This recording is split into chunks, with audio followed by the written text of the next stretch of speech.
The root or life script of a child coincides with the life script of the parents, up to a point where the child goes their own way. For example, as part of Michael's eternal journey, he needs to learn wisdom about managing anger and conflict. Looking back at his life, he can identify many instances where he needed to manage conflict, not only with friends and family and colleagues, but also inner conflict. Michael had several love relationships that ended in conflict.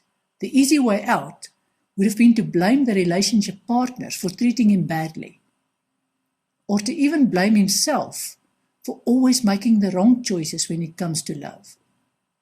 However, if you look closely, the conflict that Michael experiences in love are not much different from what he experiences in his work life. He's also often embroiled in some family drama. Michael is now at an age where he questions the upbringing his parents gave him, because he's finally realized that his culture is meant to be divisive, with prejudicial beliefs about race and gender, which he can no longer associate with. Michael's conclusion so far is that life is not fair and that he always gets a raw deal. But take a step back. Michael had several love relationships that didn't work out.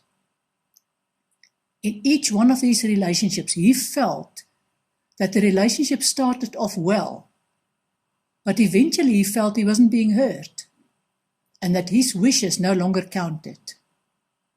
He tolerated the situation while he could, and eventually stormed out in a huff. He then licked his wounds for a while and eventually met another woman. He was happy, but over time the pattern repeated, until he left the relationship on bad terms again, feeling even more hurt and unappreciated. If Michael had taken some time to stand back and ask himself one question, then the experience wouldn't have been repeated. If he's honest with himself and looks carefully, you'll realize that he had multiple relationships with different women, but they were in fact the same kind of woman, and the experience with each one of them was too alike to be a coincidence. It's never too late to ask the question, how did the first relationship change Michael? How did the relationship make him a better, stronger, wiser person? His response may be, she smothered me with her attention, or she always wanted things done her way. But then he would be a martyr and he would miss the point of the experiences. When he puts the self-pity aside, he may realize that it's important for him to have his own space, even in a relationship. He may understand that it's important for him to make his wishes clear and be heard, even if it means leaving the relationship when he feels that he's losing himself. Underneath all of this is respect for himself and clarity in terms of who he is and what he expects from a relationship. Once the penny drops, and Michael understands the wisdom he gained from the relationship, he'll appreciate the role his relationship partner played in helping him gain that wisdom. He'll feel gratitude towards his partner for being a teacher in the experience.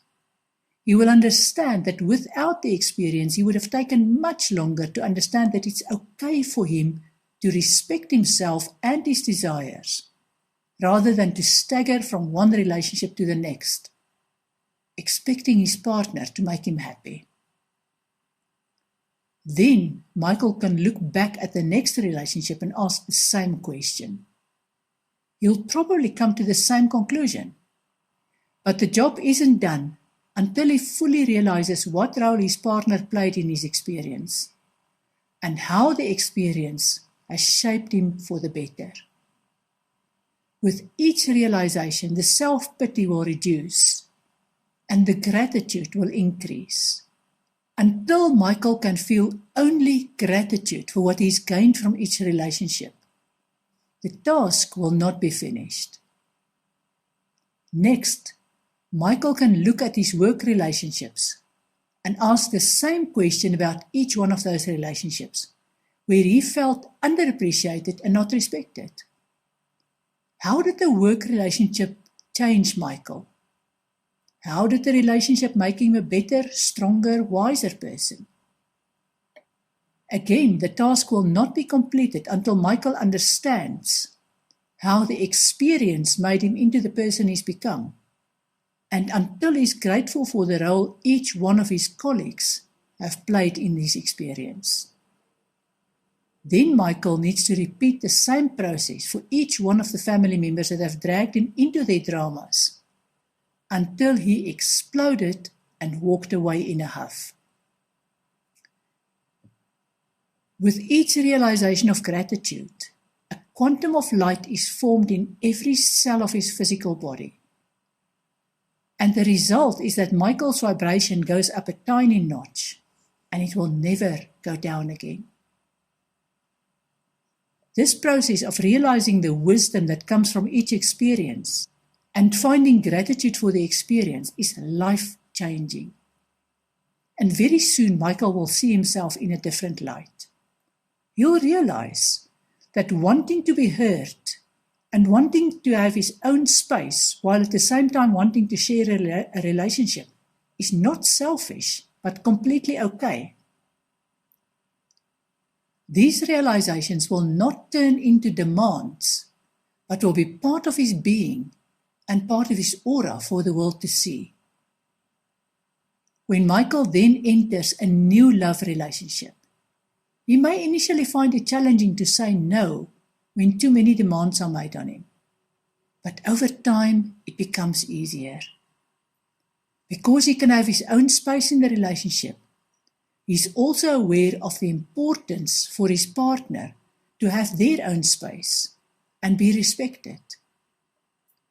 This new pattern will spill over into his work and family relationships. And finally, Michael is no longer a victim of his choices, but a keen and happy student of life. Here's a question for you. What experiences have you repeated in your life? What do you believe is the wisdom that you gained? Have you expressed your gratitude for your wisdom?